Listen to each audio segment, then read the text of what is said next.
नई Delhi, online desk. Bharat आज़ादी का अमृत महोत्सव मना रहा है।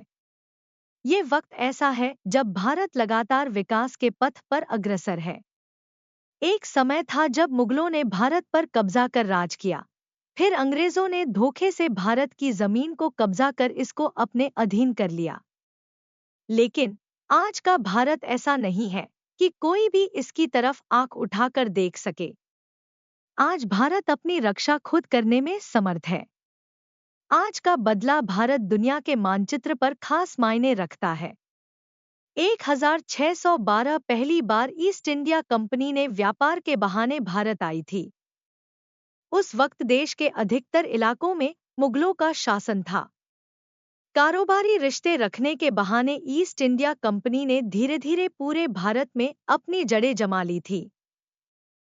1857 तक अंग्रेजों ने भारत के अधिकतर इलाकों को अपने अधीन कर लिया था।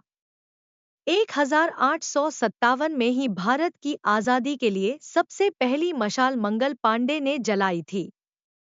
1857 के विद्रोह को ही आज़ादी की पहली लड़ाई मानी जाती है।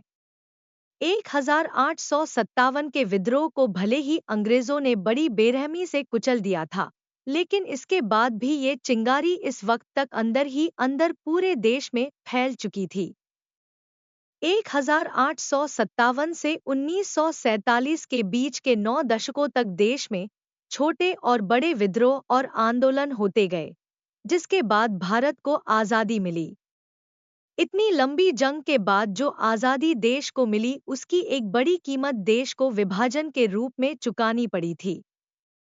ये विभाजन केवल पाकिस्तान के रूप में ही नहीं हुआ था, बल्कि भारत ने बंगाल को भी पश्चिम पाकिस्तान के रूप में खो दिया था। बाद में पूर्वी पाकिस्तान भी आज़ाद होकर बांग्लादेश के रूप में एक आज़ाद राष्ट्र बन गया। भारत के विभाजन से पहले देश की कुल आबादी 29.4 करोड़ थी। इसमें 4.3 करोड़ मुस्लिम आबादी थी। मुस्लिम लीग ने इन्हीं मुस्लिम आबादी के नाम पर पाकिस्तान बनाया था।